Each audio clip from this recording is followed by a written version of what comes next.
Hi Kelly, thanks for helping my project. Yeah, absolutely. Could you say a little bit about yourself? Hi everyone, I'm Kelly Graham, and I study biomedical engineering at the University of Houston, and now I work in the biomed side of the aerospace industry, sort of at the intersection of like engineering and medicine. So yeah. What got you into space? I had always been really fascinated by the way that stuff in space worked, like black holes, and like how humans had been able to get themselves off of Earth and onto the moon, and the discoveries that we had been making in the 20th century and everything like that.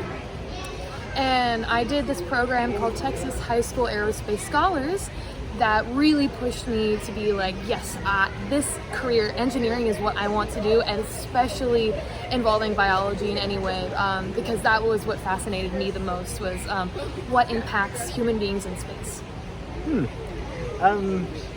Let's see, did you know that NASA's planning to send astronauts back to the moon? I did know that it was their plan to send them back to the moon, and I also think going to the moon and then hopefully Mars afterwards. So what do you think about it? I think that it is a very reasonable first step to return humans' presence back to beyond low Earth orbit. A very good idea to start small and then build instead of leapfrog a couple of decades into the future. I think it's a really good idea, and also a really great way for us to study like long term what impacts space has on people. Now, if you were to like meet somebody that was like, why are we sending astronauts to the moon whenever we have like all these problems on Earth? Yeah. How would you kind of talk to them about it? I would say, I would approach it in like two different ways. The first way is like, monetarily wise, the actual amount of money being spent to do this is tiny compared to many other endeavors that we undertake as a society. And so perhaps looking at decreasing other endeavors to focus to maintain at the very least this endeavor.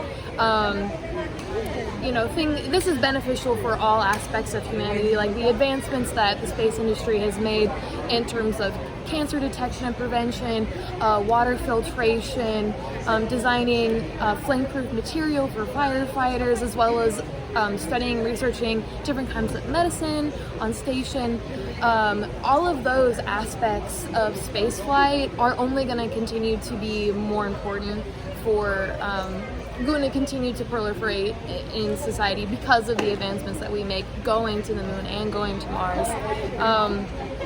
And then there's also the desire to explore and to understand our place in the world, and to really inspire the next generation of kids to go into STEM. Even if they don't end up in space, something that inspires lots of people to do engineering and science in the first place is their love of curiosity, their love of exploration, and space is the biggest manifestation of that for humanity. So I would say both of those things to someone who doesn't maybe think that it's worth continuing to do. It's the most human desire we have, to explore, to be curious, ask questions, and I think it's so worth investing part of our finances to get such a great return, both with technology and emotionally. You mentioned it's like what we spend on NASA is so small. Yeah. And I think in a lot of people's minds is actually a huge number. Yeah. But right before, now like I was just reading that the Senate just passed a bill to try to increase the Department of Defense budget by like something like $38 billion. Yep. Which is like 1.5 times NASA's entire budget. So, like, just the increase in DoD spending could give you 1.5 times more NASA's. I was not going to name names, but certainly that is an area where we have a large amount of spending that we could streamline, perhaps. So, 200 years from now, do you think, where do you see humanity? Well, my hope, to be very positive about it, I hope that we have a lot more green infrastructure. I hope that we have a lot, like free education for everyone, that, our children's lives are good. And I really hope that we have established a very strong presence on the moon, and maybe even like a semi-frequent presence on Mars. Definitely regular flights to the moon. Fingers crossed. That's not that far away. That's within a couple of decades. But, hopefully semi-frequent flights to Mars every few years. That would be awesome. For like the rest of humanity, I really hope that we have lots of climate infrastructure in place. Yeah. So, yeah, I think that's hopefully where we'll be.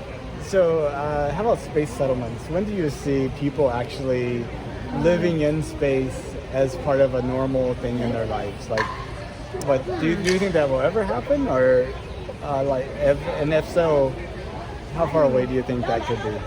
I think for children, so coming from a BME standpoint again, right? Like the idea of allowing there to be kids not born on, Earth gravity and Earth conditions in an Earth environment, and like growing up with gravity for like necessary muscle and bone development, sort of terrifying, because you want your kids to be as healthy as they can be, and but like for adults and for like maybe kids like past the age of like 15 or something like that, 13, they've grown a lot.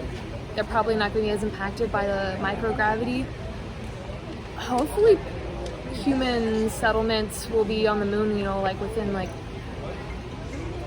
40, 50 years. I think that's definitely possible for older people. For kids, maybe not as much, depending on the situation. But that's again coming from a BME standpoint. So it also depends on like what space laws that they make, and space immigration. So, and I guess competing interests, could not just be the U.S., could be other countries that have like space colonies up there. So, yeah, or united interests, hopefully united interests, not competing, but yeah. So if you could, would you take a trip to space? Yes, 100%. That's the goal, to be an astronaut to Mars, but on a return ticket as well. On a return ticket as well. Yes. I don't want to live there for forever. There's not really a lot of trees up there, I feel like. So I really value nature down here on Earth. I'd like to stay here long term, I think. Mm-hmm. Well, let's say there are human settlements on Mars, like within our lifetime. Mm-hmm. And while maybe you don't live on Mars the rest of your life, let's say one of your descendants does. And now it's 200 years in the future, mm-hmm. and it's your great-great-great-granddaughter. I'm not sure how long it takes to get to 200. I'm not sure how great a 200 year in the future granddaughter would be. Like 7, maybe? I don't know. Yeah, so great to the 7th power. Yeah. Great times 7, whatever. And she's in high school, mm-hmm. a history class, mm-hmm. writing a paper on the 2020s. Oh boy. So now she's 200 years in the future looking back at you. Yeah. Anything that you hope she could write about in 200 years about this decade? I mean, like, you could maybe something that actually has happened, or something you hope happens. What do you hope is memorable in 200 years? I hope that, the early days, like I really hope that, the early days of the pandemic where everyone came together and we really cooperated as a society, that might be something inspiring to write about, like people making sacrifices to keep other people healthy and working really, really, really hard to like find a cure and everything like that. That's kind of inspiring to think about. Like, I also hope that, there's new advances in technology like every single day.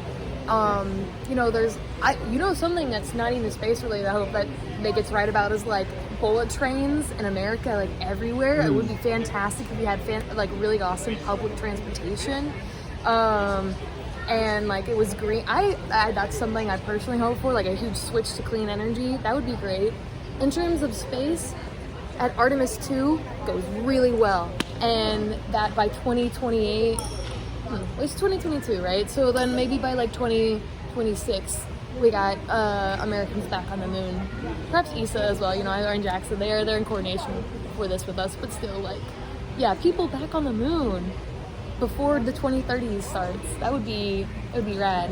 Yeah, and I got my PhD. That would be awesome. Yeah. Now, I see this as a time capsule for people not even born yet. Right. Oh, wow. Anything you think would be worth recording about our times now? Beyond that, or anything else you want to add? worth recording, I guess, is